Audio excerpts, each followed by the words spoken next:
बरोबर आहे ना.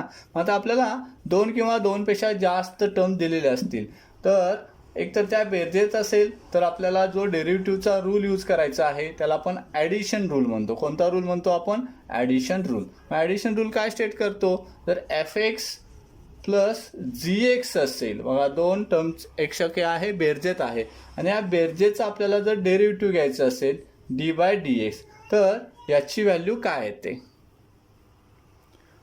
तर f of x plus g of x असेल तर आपण derivative of f of x with respect to x घेतो plus derivative of g of x with respect to x घेतो. याचाच अर्थ काय? प्रत्येक टर्मवरचं आपण सेपरेट डेरिव्हेटिव्ह घेतो. बघा लक्षात येतं का?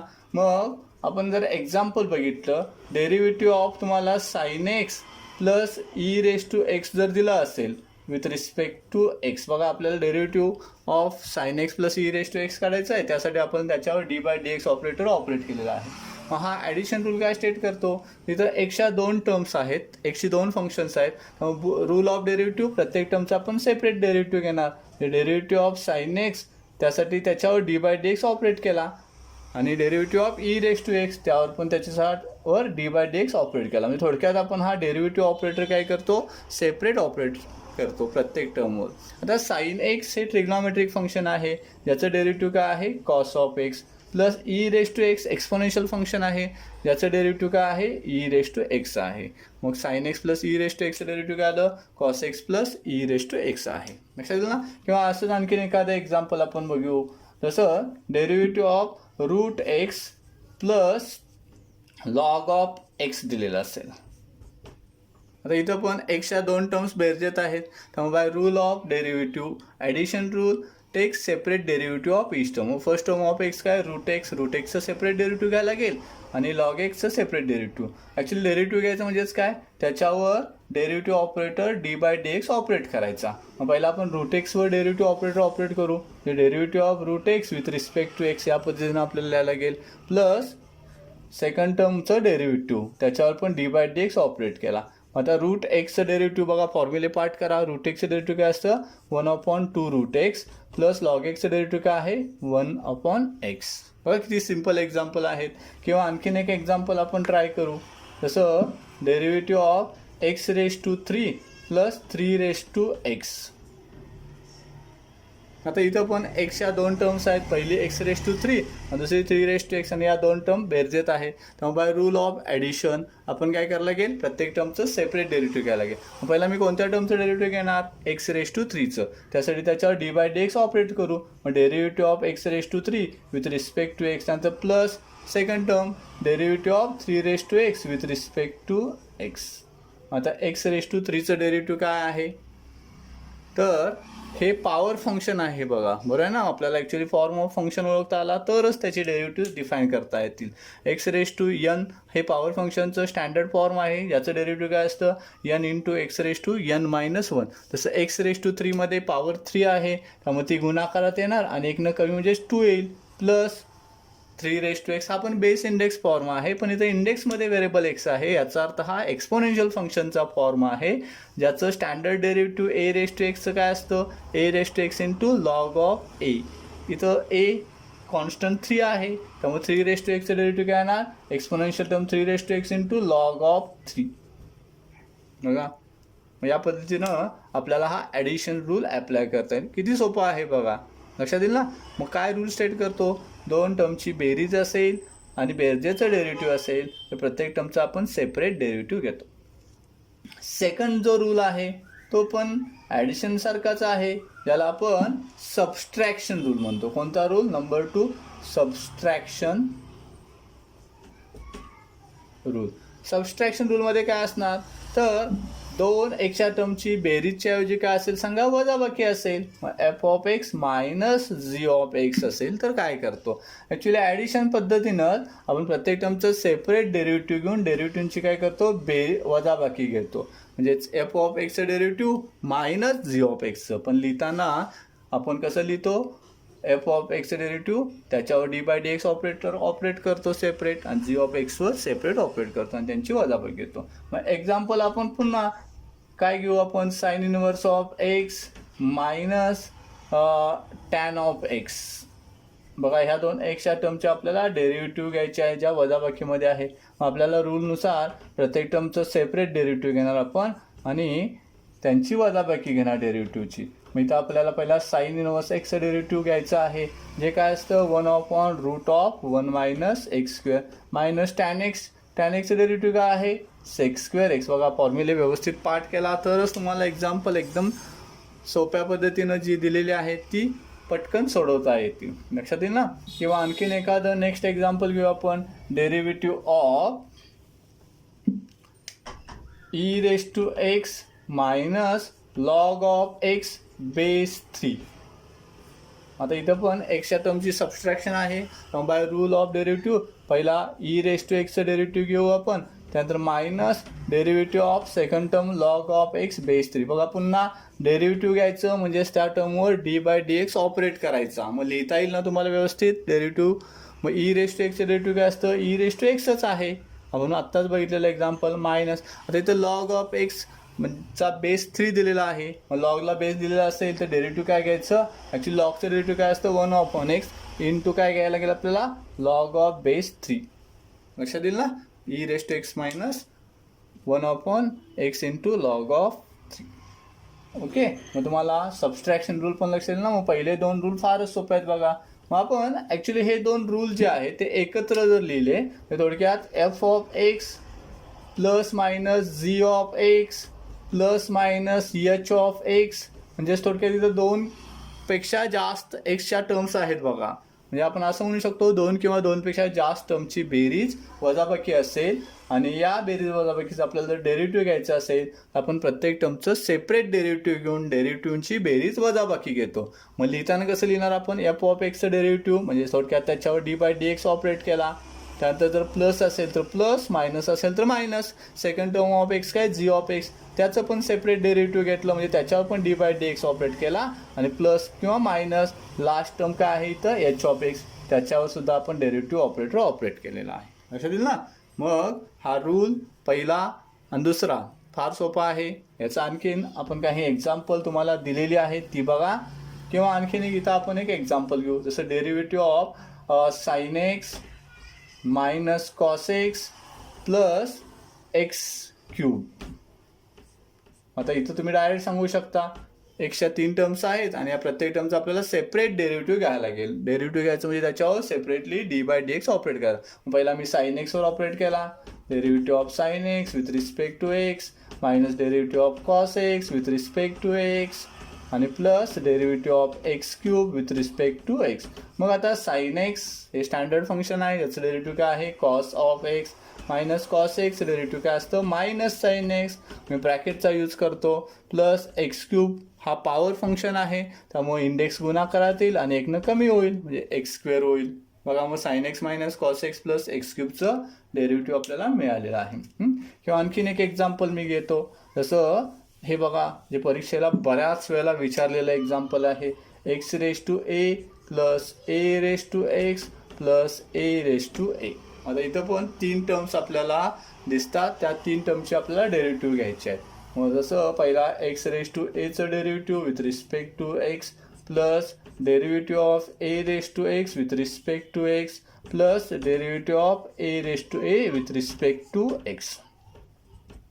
आता x⁻a a⁻x आणि a⁻a ॲक्च्युली हे तिन्ही पण बेस इंडेक्स फॉर्म आहेत. हा x⁻a हा मात्र एक्सची टर्म आहे जे पॉवर फंक्शन आहे ज्याचं डेरिव्हेटिव्ह काय तर इंडेक्स गुणाकारात येतो आणि एकनं कमी होतो.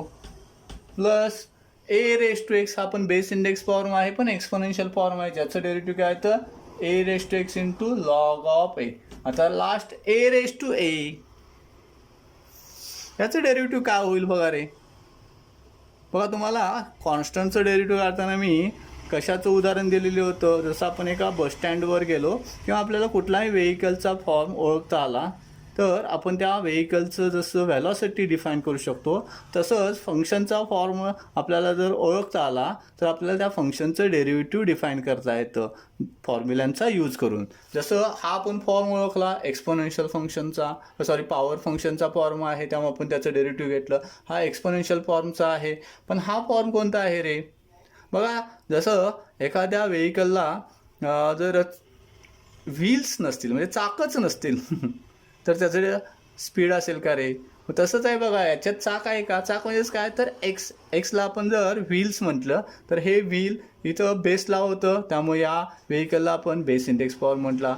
तसं हे व्हील इंडेक्सला होतं, त्याला आपण एक्सपोनेन्शियल पॉवर म्हटला. तसं हे इथं व्हीलच नाही, बिनचाकाची गाडी. बिनचाकाच्या गाडीचं स्पीड नेहमी काय असतं? 0. त्यामुळे कॉन्स्टंटचं स्पीड डेरिव्हेटिव्ह ऑलवेज 0 असतं. लक्षात येईल ना? मग कॉन्स्टंट म्हणजे बिनचाकाची गाडी, म्हणजे त्यामध्ये एक्सची टर्मच नसेल तर त्या टर्मचं डेरिव्हेटिव्ह ऑलवेज 0 असतं. लक्षात राहील ना? आणखीन काही एक्झाम्पल आणि next form of function rules of derivative आपण नेक्स्ट लेक्चरला बघू. Okay, thank you. वेलकम. आज आपण थर्ड रूल ऑफ डेरिव्हेटिव्ह पाहणार आहोत, प्रोडक्ट रूल. त्यासाठी एक आपण रिअल लाईफ सिच्युएशन घेणार आहोत. इमॅजिन करा, तुमच्या हातामध्ये 2 लाडू तुम्हाला दिलेले आहेत. ऑब्वियसली दिलेले लाडू तुम्हाला खायचे तर आहेतच, बरं ना? मग खायचे आहे म्हणजे त्याच्यामध्ये चेंज करायचं असं आपण म्हणतो. आपण इथं हे जे आपलं तोंड आहे त्याच्यामध्ये ते लाडू खाणार, त्या तोंडानं लाडू खाणार. मग हा जो काय पार्ट आहे तोंडाचा आपण डेरिव्हेटिव्ह ऑपरेटर म्हणतो, बरं ना? कारण तोंडामध्ये जी गोष्ट आपण टाकणार आहोत ती कमी होणार, त्याच्यात चेंज होणार. जसं डेरिव्हेटिव्हमध्ये म्हणतो आपण एखाद्या फंक्शनमध्ये चेंज होतो म्हणजे आपल्याला त्याचं डेरिव्हेटिव्ह मिळतं. तसं हा लाडू चेंज होणार म्हणजे तो खाणार आपण, त्याला आपण डेरिव्हेटिव्ह म्हणतो. आता इथं रिअल लाईफ सिच्युएशन काय आहे? तुम्हाला 2 लाडू दिले, दोन्ही पण लाडू तर खायचेच आहेत, पण ते खाण्याची पद्धत काय आहे? दोन्ही एकदम खाणार का आपण? बरोबर आहे का? मग ही जी काय पद्धत आहे यालाच आपण रूल म्हणतो. पण डेरिव्हेटिव्हमध्ये हाच रूल आपण यूज करतो. जेव्हा 2 फंक्शन्स आपल्याला दिलेली असतात गुणाकारामध्ये, या 2 फंक्शनची आपल्याला डेरिव्हेटिव्ह घ्यायचं असेल म्हणजे त्यांच्यात चेंज करायचं असेल विथ रिस्पेक्ट टू एक्स, कारण की एक्सची फंक्शन आहेत, तर आपण काय करतो? तर ॲक्च्युली हा जर पहिला लाडू असेल, हा दुसरा लाडू असेल, तसं या फंक्शनमध्ये फर्स्ट फंक्शन आहे आणि हे सेकंड फंक्शन आहे. आपण काय करतो? एक तर पहिला लाडू खातो, त्याला दुसरा लाडू आहे तसं आपण हातामध्ये ठेवतो, बरोबर आहे ना? म्हणजे जसं इथं आपण या सेकंड फंक्शनमध्ये चेंज करणार, त्याला हे फर्स्ट फंक्शन आहे तसं ठेवणार. म्हणजे थोडक्यात डेरिव्हेटिव्ह आपण जी ऑफ एक्स घेणार आणि F of x as it is. आता ॲज इट इज कधी राहणार ते? जर आपण ते डेरिव्हेटिव्हच्या बाहेर लिहिलं तर, बरोबर आहे ना? जसं लाडू तोंडात टाकला तर तो संपणारच आहे, पण जर तो लाडू आपण आहे तसा हातात ठेवला तर तो चेंज होणार नाही. मग चेंज कुठला लाडू केला आपण? सेकंड लाडू. म्हणजे सेकंड लाडू खाला, फर्स्ट लाडू आपण आहे तसाच ठेवला. किंवा आपण काय केलं असतं? पहिल्यांदा पहिला लाडू खाला असता आणि दुसरा लाडू आहे तसा ठेवला असता. ॲक्च्युली आपल्याला दोन्ही लाडू खायचं होतं, तेव्हा आपण पहिला लाडू खाला, दुसरा आहे तसा ठेवला, किंवा दुसरा खाला, पहिला आहे तसा ठेवला. तसं इथं डेरिव्हेटिव्हमध्ये गुणाकारात दोन्ही फंक्शनचं आपल्याला डेरिव्हेटिव्ह घ्यायचं आहे. आपण सेकंड फंक्शनचं डेरिव्हेटिव्ह घेतलं, फर्स्ट फंक्शन आहे तसं ठेवलं, किंवा आपण सेकंड फंक्शन आहे तसं ठेवलं आणि फर्स्ट फंक्शनचं डेरिव्हेटिव्ह घेतलं. लक्षात येतं का बघा? मग हा जो काय रूल आहे यालाच आपण डेरिव्हेटिव्हचा कोणता रूल म्हणतो? प्रोडक्ट रूल म्हणतो. कोणता रूल म्हणतो आपण? Product rule. मग तुमच्या लक्षात येईल का प्रोडक्ट रूल काय स्टेट करतो? बघा, जेव्हा आपल्याला 2 फंक्शनचा गुणाकाराचं डेरिव्हेटिव्ह घ्यायचं असतं त्याला आपण दोन्ही फंक्शनचं डेरिव्हेटिव्ह घेतो, पण एका वेळेला एकाच फंक्शनचा आपण डेरिव्हेटिव्ह घेतो. एका फंक्शन डेरिव्हेटिव्ह घेताना दुसरं फंक्शन आपण ॲज इट इज ठेवतो. मग याला आपण प्रोडक्ट रूल ऑफ डेरिव्हेटिव्ह म्हणतो. रीड कसा केला आपण? Derivative of f of x into g of x with respect to x is equal to f of x into derivative of g of x plus g of x into derivative of f of x. लक्षात ना? आता imagine करा, 3 जर तुम्हाला काय दिलेले असतील? लाडू दिलेले असतील. असा लाडू म्हणण्यापेक्षा इथं आपण 3 फंक्शन्स दिलेले असतील, बरोबर आहे ना? आणि या 3 फंक्शनचा आपल्याला गुणाकार दिलेला आहे आणि या 3 फंक्शनच्या गुणाकाराचं आपल्याला काय घ्यायचं असेल? डेरिव्हेटिव्ह घ्यायचं असेल. तर काय करणार बघा, तसं 2 वेळेला केलं, 2 लाडूंच्या वेळेला केलं, तसंच 3 लाडूंच्या वेळेला करणार. काय करणार आपण? एका वेळेला एकाच फंक्शनचं डेरिव्हेटिव्ह घेणार, त्यावेळेला उरलेली फंक्शन कॉन्स्टंट ठेवणार आणि प्रत्येक फंक्शनचं डेरिव्हेटिव्ह घेऊन त्यांची काय करणार आपण बेरीज करणार. मग इथं आपण पहिला जर एच ऑफ एक्सचं डेरिव्हेटिव्ह घेतलं तर आपल्याला कॉन्स्टंट म्हणजे डेरिव्हेटिव्हच्या बाहेर काय ठेवावं लागेल f of x g of x. मग f of x into g of x as it is into derivative of h of x plus आता आपण जी ऑफ एक्सचं डेरिव्हेटिव्ह घेणार त्यावेळेला डेरिव्हेटिव्हच्या बाहेर काय राहणार f of x h of x. मग f of x into h of x into derivative of g of x आणि प्लस आता आपण एच ऑफ एक्सचं डेरिव्हेटिव्ह घेणार त्याला g of x into h of x डेरिव्हेटिव्हच्या बाहेर येणार आणि इंटू डेरिव्हेटिव्ह ऑफ काय येणार आपल्याला एफ ऑफ एक्स. मग फारच सिम्पल रूल आहे हा डेरिव्हेटिव्हचा प्रोडक्ट रूल लक्षात येईल ना. मग दोन किंवा दोनपेक्षा जास्त टर्म ऑफ एक्सचा गुणाकार असेल तर आपण डेरिव्हेटिव्ह घेताना प्रोडक्ट रूल यूज करतो. लक्षात राहील ना. हे लाडूचं एक्झाम्पल पण बघा लक्षात येतं का तुमच्या.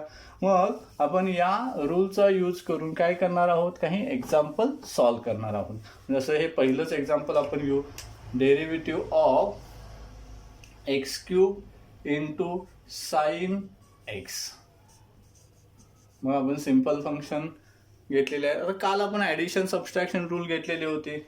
मग तुम्हाला टर्म ऑफ एक्सची बेरीज वजापैकी दिलेली आहे का गुणाकार दिलेला आहे ओळखता येईल. जसं इथं एक्स स्क्वेअर एक्स क्यूब आणि साइन एक्स या दोन एक्सच्या टर्मचा गुणाकार दिलेला आहे. मग बाय प्रोडक्ट रूल आपल्याला याचं डेरिव्हेटिव्ह घ्यायचं आहे तर एका वेळेला एकाच फंक्शनचं डेरिव्हेटिव्ह घेणार आपण उरलेलं फंक्शन कॉन्स्टंट ठेवणार. असं प्रत्येक फंक्शनचं डेरिव्हेटिव्ह घेऊन त्या सर्वांची काय करणार आपण बेरीज करणार.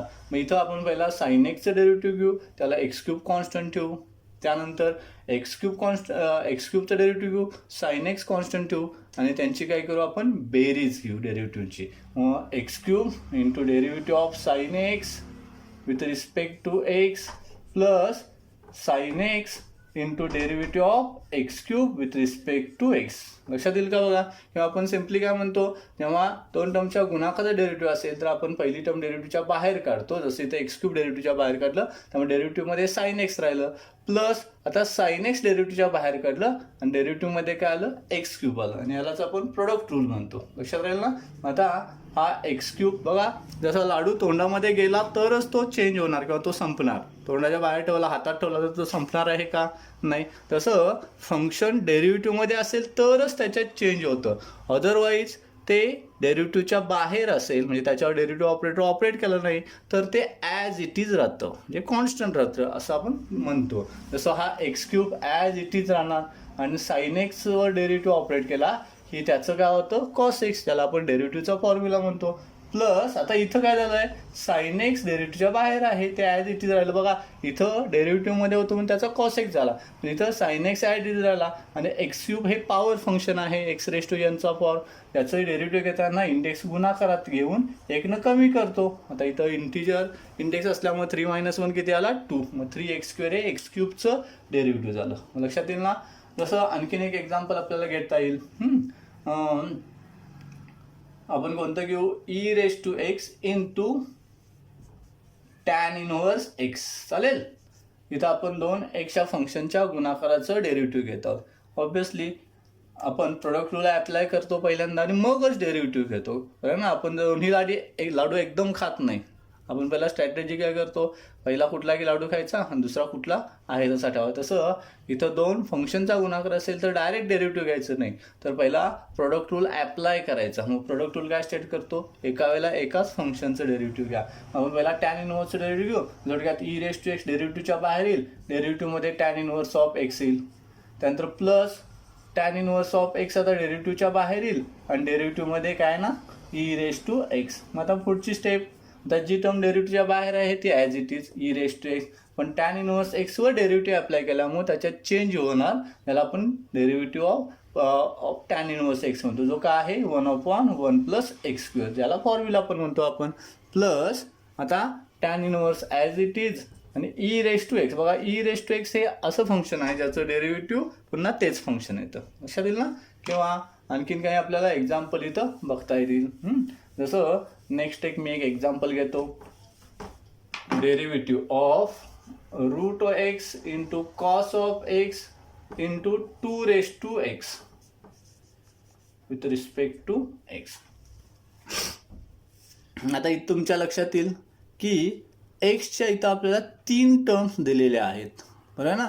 पहिली टर्म रूट एक्स ज्याला आपण पॉवर फंक्शनच म्हणतो, दुसरी टर्म कॉस एक्स जो ट्रिग्नॉमेट्रिक फंक्शन आहे, आणि तिसरी टर्म 2 ज्याला आपण एक्सपोनेन्शियल फंक्शन म्हणतो. आणि या 3 फंक्शनचा गुणाकार आहे. त्यामुळे आपल्याला बाय प्रोडक्ट रूल यांचं डेरिव्हेटिव्ह घ्यायचं असेल तर एका वेळेला एकाच फंक्शनचं डेरिव्हेटिव्ह. मग आपण पहिल्यांदा कोणत्या फंक्शनचं डेरिव्हेटिव्ह घेऊ? एक्सपोनेन्शियल फंक्शनचं 2 त्यासाठी हा रूट एक्स आणि cos x as it is ठेवणार, म्हणजे तो डेरिव्हेटिव्ह साईनच्या बाहेर काढणार. आपण root of x into cos of x as it is ठेवू आणि डेरिव्हेटिव्हमध्ये 2 घेऊ. त्यानंतर साईन कोणतं येणार? प्लस, बरोबर आहे ना. आता आपण नेक्स्ट फंक्शनचं डेरिव्हेटिव्ह घेणार. आता सेकंड फंक्शन कॉस एक्सचा पहिला डेरिव्हेटिव्ह घेऊ आपण. आता त्यासाठी root of x into 2 as it is आणि डेरिव्हेटिव्हमध्ये काय घ्यायला लागेल आपल्याला? कॉस ऑफ एक्स आणि प्लस. आता काय होईल सांगा? आता आपल्याला कॉन्स्टंट काय घ्यायला लागेल?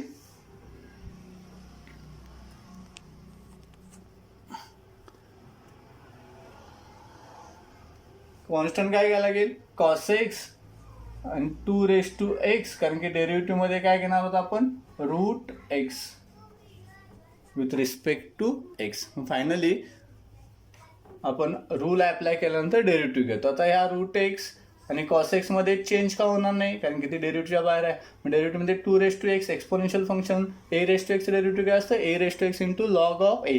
मग इथं एची व्हॅल्यू 2 असल्यामुळे 2 इंटू काय येणार? Log of 2 plus root of x into 2 as it is. Cos एक्सचं डेरिव्हेटिव्ह काय असतं? Minus sine x. बघा मी ब्रॅकेटमध्ये घेतो निगेटिव्ह डेरिव्हेटिव्ह असल्यामुळं. आणि इथं last cos x into 2 as it is. बघा आपण जसं पहिल्यांदा 2 डेरिव्हेटिव्ह घेतलं, नंतर कॉस एक्सचं घेतलं, तसं आता रूट एक्सचं डेरिव्हेटिव्ह काय असतं? 1/2 रूट एक्स. पण याचं डेरिव्हेटिव्ह घेताना कॉस एक्स आणि 2 कॉन्स्टंट किंवा ॲज इट इज ठेवलेले आहेत आणि हेच आपलं डेरिव्हेटिव्ह असेल. किंवा आणखीन एक एक्झाम्पल आपण घेऊ. Derivative of a⁻x into x⁻a with respect to x. आता इथं काही 2 सिम्पल टर्म्स आहेत ज्यांचा गुणाकार आहे. By product rule first function as it is into derivative of second function plus second term as it is into derivative of first function with respect to x. Finally first term as it is into derivative of second term is a power function index in multiplication and less by 1 म्हणजे a-1 plus x⁻a into a⁻x is exponential function derivative a⁻x into log of a. या पद्धतीने आपल्याला number of examples घेता येतील. Okay. आपण product rule तुमच्या जर लक्षात येत असेल तर त्याच्यामध्ये एक महत्त्वाची नोट्स नेहमी लक्षात ठेवा जी आपण इथून पुढे यूज करणार आहोत. आता ती नोट काय आहे? जर c into F of x असेल तर बघा F of x function of x आहे आणि सी याच्यात बिनचाकाचं गाडी ज्यामध्ये एक्स नाही याचा अर्थ त्याला आपण कॉन्स्टंट म्हणतो. लक्षात आहे ना. मग इथं आपल्याला कॉन्स्टंट आणि फंक्शनचा गुणाकार दिलेला असेल आणि त्या गुणाकाराचं डेरिव्हेटिव्ह घ्यायचं असेल. ॲक्च्युली 2 टर्मचा गुणाकार असेल मग तो कॉन्स्टंट असेल किंवा फंक्शन असेल त्याचं डेरिव्हेटिव्ह घ्यायचं असेल तर प्रोडक्ट रूलनुसार जर घ्यायचं ठरलं तर इथं काय होईल? C constant derivative of f of x with respect to x त्यानंतर plus f of x second term constant into derivative of first term c. बरं आहे ना. मग हा प्रोडक्ट रूल अप्लाय केला आहे. पण मला सांगा कॉन्स्टंटचं डेरिव्हेटिव्ह ऑलवेज किती असतं रे? बरोबर 0. मग कॉन्स्टंटचं डेरिव्हेटिव्ह 0 असेल तर इथं आपण जी सेकंड टर्म आहे याच्यामध्ये डेरिव्हेटिव्ह ऑफ कॉन्स्टंट 0 आल्यामुळे हा गुणाकार काय होईल? 0. याचाच अर्थ काय होणार? ही टर्म एलिमिनेटच होणार. मग आपण नेहमी काय करतो जर कॉन्स्टंट गुणाकारात असेल तर तो डेरिव्हेटिव्ह साईनच्या बाहेर काढतो. नेहमी आपण गुणाकारात फंक्शनचंच फक्त डेरिव्हेटिव्ह घेतो. नुसता कॉन्स्टंट असेल तर मात्र त्याच्यावर डेरिव्हेटिव्ह ऑपरेट केला त्याची व्हॅल्यू 0 येते. पण जर कॉन्स्टंट गुणाकारात असेल बघा फरक लक्षात येईल का? कॉन्स्टंट दिला असेल तर त्याचं डेरिव्हेटिव्ह 0 असतं, पण कॉन्स्टंट गुणाकारात दिला असेल तर तो डेरिव्हेटिव्ह साईनच्या बाहेर काढायचा. लक्षात राहील ना. आणि गुणाकारातल्या टर्मचं डेरिव्हेटिव्ह घ्यायचं किंवा फंक्शनचं डेरिव्हेटिव्ह फक्त घ्यायचं. जसं इथं 4 इंटू साईन एक्स हे जर टर्म असेल आणि याचं मला डेरिव्हेटिव्ह काढायचं असेल तर मी काय करणार, 4 इंटू साईन एक्स, 4 डेरिव्हेटिव्ह साईनच्या बाहेर घेणार आणि डेरिव्हेटिव्हमध्ये काय करणार मी फक्त साईन ऑफ एक्स आणि पुढं 4 ॲज इट इज साईन एक्सचं डेरिव्हेटिव्ह काय ना कॉस ऑफ एक्स किंवा 3 ई रेस टू एक्स. आता या टर्मचं डेरिव्हेटिव्ह घ्यायचं असेल तर 3 इज अ कॉन्स्टंट बाहेर, derivative of e raise to x with respect to x, 3 as it is e raise to एक्सचं डेरिव्हेटिव्ह काय ना ई रेस टू एक्स किंवा 7 एक्स स्क्वेअरचं मला डेरिव्हेटिव्ह घ्यायचं आहे. काय होईल सांगा, 7 as it is derivative of x square with respect to x. माझा पुढच्या स्टेपला 7 constant, x square is a power function, त्यामुळे इंडेक्स गुणाकारात येईल 2 आणि 1 न कमी होईल, मग 2 raise to 2x raise to 1 किंवा 7 इंटू 14x. बरं ना. या पद्धतीने आपल्याला नंबर ऑफ एक्झाम्पल्स घेता येऊ शकतील. किंवा आणखीन एक मी एक्झाम्पल घेतो, जसं derivative of 4x raise to 7 minus 7x square plus 13. मग एक टर्म किंवा पॉलिनॉमियल ऑफ एक्स दिलेला आहे ज्याचं मला डेरिव्हेटिव्ह घ्यायचं आहे. आता इथं तुमच्या एक गोष्ट लक्षात येते का बघा, आता इथं नंबर ऑफ टर्म्स आहेत एक्सच्या, पण त्या बेरीज वजाबाकीमध्ये आहेत. मग बेरीज वजाबाकीमध्ये असेल तर आपलं रूल काय स्टेट करतो रे डेरिव्हेटिव्हचा, की ॲडिशन किंवा सबस्ट्रॅक्शन रूलनुसार प्रत्येक टर्मचं सेपरेट डेरिव्हेटिव्ह घ्या. आपण पहिल्या टर्मचं डेरिव्हेटिव्ह घेणार सेपरेट आणि त्याच्यावर डेरिव्हेटिव्ह ऑपरेटर ऑपरेट करणार आपण. बरं आहे ना. मग 4x raise to 7 with respect to x minus derivative of 7x square with respect to x आणि plus derivative of 13 with respect to x. आता नेक्स्ट, आता 4x रेस टू 7 मध्ये काय लक्षात येतं, हा पण गुणाकार आहे, पण हा गुणाकारामध्ये 4 इज अ कॉन्स्टंट. मग बाय नोट याला आपण म्हणू शकतो कॉन्स्टंट जर गुणाकारात असेल डेरिव्हेटिव्हमध्ये तर तो डेरिव्हेटिव्ह साईनच्या बाहेर घ्यायचा. मग हा 4 गुणाकार, हा 7 कॉन्स्टंट आहे पण तो गुणाकारात नाही तर तो पॉवरमध्ये आहे. बघा फरक लक्षात येतो का, लक्षात येईल. हा 4 कॉन्स्टंट आहे जो गुणाकार आहे त्यामुळे तो डेरिव्हेटिव्हच्या बाहेर येणार आणि डेरिव्हेटिव्हमध्ये काय राहणार फक्त एक्स रेस टू 7 हे पॉवर फंक्शन फक्त राहणार. मायनस तसंच इथं 7 कॉन्स्टंट आहे, डेरिव्हेटिव्हमध्ये एक्स स्क्वेअर हा काय येणार पॉवर फंक्शन येईल आणि प्लस आता मात्र इथं लक्षात येईल 13 इज अ कॉन्स्टंट. बघा तो काही गुणाकारात नाही कुठल्या फंक्शनच्या, त्यामुळं तो काय डेरिव्हेटिव्ह साईनच्या बाहेर येणार, तो ॲज इट इज डेरिव्हेटिव्हमध्ये राहील. आणि फायनली मग आपण हा 4 कॉन्स्टंट 7 एक्स रेस टू 7चं डेरिव्हेटिव्ह येणार 7 into x raise to 6, power गुणाकारातून 1 कमी झाली, प्लस 7 इंटू एक्स स्क्वेअरचं डेरिव्हेटिव्ह काय असतात तर बघितलं आपण 2x आणि प्लस 13चं डेरिव्हेटिव्ह मात्र काय होणार कॉन्स्टंटचं डेरिव्हेटिव्ह 0 असल्यामुळं 0 घ्यायला. मग finally 28 x raise to 6 plus 14x आपलं हे फायनल आन्सर असतं. वेलकम. आज आपण डेरिव्हेटिव्हचा चौथा रूल पाहणार आहोत, कोशंट रूल. पहिले 3 rule addition rule, subtraction rule आणि प्रोडक्ट रूल, ज्यामध्ये आपण 2 फंक्शनची बेरीज वजाबाकी किंवा गुणाकार असेल तर डेरिव्हेटिव्ह कसं घ्यायचं हे बघितलं आहे.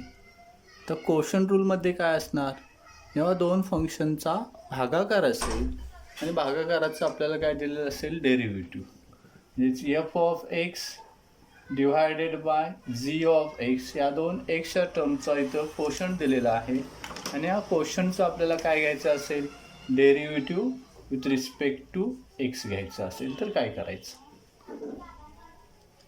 ॲक्च्युली आपण प्रोडक्ट रूल बघितलेला आहे, यामध्ये 2 फंक्शनचा गुणाकाराचं डेरिव्हेटिव्ह आपण घेतलेला आहे. त्यामध्ये काय केलेलं होतं आपण, पहिलं फंक्शन कॉन्स्टंट तर दुसऱ्या फंक्शनचं डेरिव्हेटिव्ह, प्लस दुसरं फंक्शन कॉन्स्टंट तर पहिल्या फंक्शनचं डेरिव्हेटिव्ह. आता इथं पहिलं आणि दुसरं फंक्शन आपण डिफाईन करत होतो प्रोडक्ट रूलमध्ये. तसं कोशंट रूलमध्ये आपण काय करतो तर इथं एफ ऑफ एक्स हा न्यूमरेटर आहे बघा, बरं आहे ना, आणि जी ऑफ एक्स काय आहे डिनॉमिनेटर आहे. आपल्याला कोशंटमध्ये न्यूमरेटर आणि डिनॉमिनेटर डिफाईन करता येईल.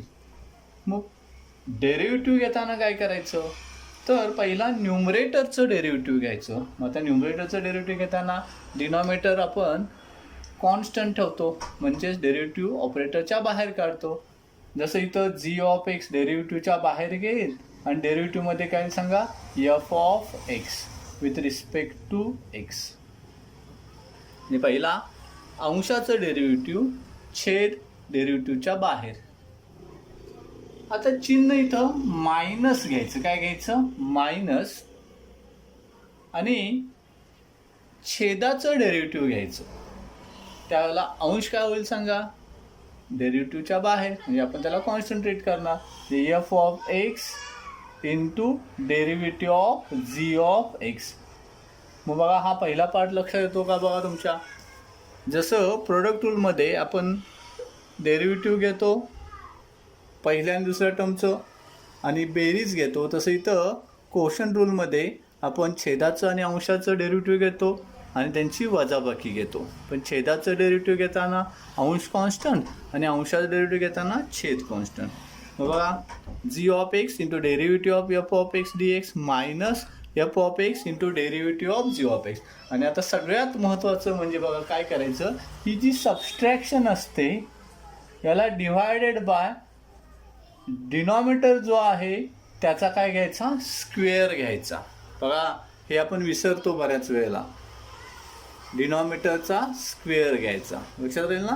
आपण हे रीड कसा करणार rule, derivative of f of x divided by g of x with respect to x equal to g of x into derivative of f of x with respect to x minus f of x into derivative of g of x with respect to x whole divided by g of x square. म्हणजे छेद constant अंशाचं derivative minus अंश constant छेदाचं derivative आणि divided by छेदाचा वर्ग. लक्षात राहील ना. जसं आपण derivative of x square divided by sine x with respect to x घेऊ. मग तुम्हाला इथं एक्सच्या दोन टर्म्स दिलेल्या आहेत हे लक्षात येईल. ॲडिशन आहे का सबस्ट्रॅक्शन आहे का प्रोडक्ट आहे का कोशंट आहे, हे जर तुम्हाला लक्षात येत असेल तर आपण रूल ऑफ डेरिव्हेटिव्ह ॲप्लाय करायचा पहिल्यांदा आणि मगच डेरिव्हेटिव्ह घ्यायची.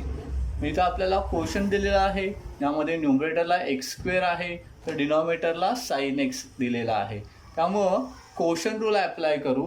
मग कोशंट रूलमध्ये आपण पहिला अंशाचं डेरिव्हेटिव्ह घेतो, बरोबर आहे ना. पण त्यासाठी छेद कॉन्स्टंट ठेवतो आपण, म्हणजे डेरिव्हेटिव्हच्या बाहेर. आपण इथं साइन एक्स डेरिव्हेटिव्हच्या बाहेर घेऊ आणि डेरिव्हेटिव्हमध्ये काय घेता येईल आपल्याला, x square with respect to x numerator. त्यानंतर मायनस एक्स स्क्वेअर कॉन्स्टंट येईल, डेरिव्हेटिव्हमध्ये denominator sine of x whole divided by x आणि होल डिवायडेड बाय डिनॉमिनेटरचा स्क्वेअर साइन एक्सचा स्क्वेअर. फायनली आपल्याला ॲन्सर काय मिळेल बघा इथं, साइन एक्स कॉन्स्टंट. आता x square is a power function, त्याचं डेरिव्हेटिव्ह काय असतं 2x मायनस एक्स स्क्वेअरमध्ये आता चेंज होणार नाही कारण की तो डेरिव्हेटिव्हच्या बाहेर आहे. बघा फंक्शनमध्ये चेंज कधी होतो, जर त्याचं डेरिव्हेटिव्ह त्याच्यावर ॲप्लाय केलं असेल. डेरिव्हेटिव्हच्या बाहेर असेल तर कोणताही फंक्शन चेंज होत नाही. जसं इथं साइन एक्स डेरिव्हेटिव्हमध्ये आहे त्याचा काय होतो कॉस ऑफ एक्स आणि whole divided by sine x square किंवा साइन स्क्वेअर एक जर लिहिलं तरी चालेल. लक्षात येईल ना. किंवा आणखीन एखादा आपण एक्झाम्पल घेऊ, जसं डेरिव्हेटिव्ह ऑफ, आपण काय घेऊ, derivative of tan x divided by log of x with respect to x. मग इथं पण आपल्याला न्यूमरेटरला टॅन एक्स आहे, डिनॉमिनेटरला लॉग एक्स आहे. आपण पहिला denominator log x as it is ठेवणार, त्याच्या गुणाकारात derivative of numerator tan of x with respect to x, त्यानंतर sine minus tan x as it is into derivative of denominator log of x with respect to x आणि whole divided by square of denominator मग log of एक्सचा square.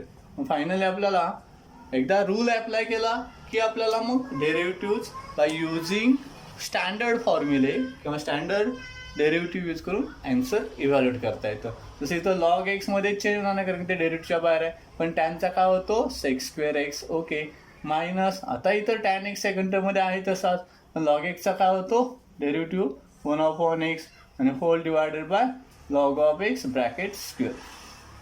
बघा मग quotient rule मग तुम्हाला rule apply करता आला आणि फॉर्म्युले पार्ट असतील तर एक्झाम्पल सॉल्व्ह करणं सोपं होतं. लक्षात येईल ना. आपण एक आणखीन एक एक्झाम्पल किंवा फायनल एक्झाम्पल एक घेऊ. Derivative of tan inverse x divided by 1 plus x square with respect to x. आता हे एक एक्झाम्पल आहे बघा. इथं पण न्यूमरेटर दिलेला आहे, डिनॉमिनेटर तुम्हाला दिलेला आहे. मग आपण डिनॉमिनेटर पहिला कॉन्स्टंट. आता डिनॉमिनेटर काय बघा इथं 1 प्लस एक्स स्क्वेअर. त्यामुळं आपण त्याला ब्रॅकेट टाकू बघा ना, कारण दोन टर्म्स आहेत त्या ॲडिशनमध्ये. Into derivative of numerator tan inverse x, त्यानंतर साईन काय येईल मायनस.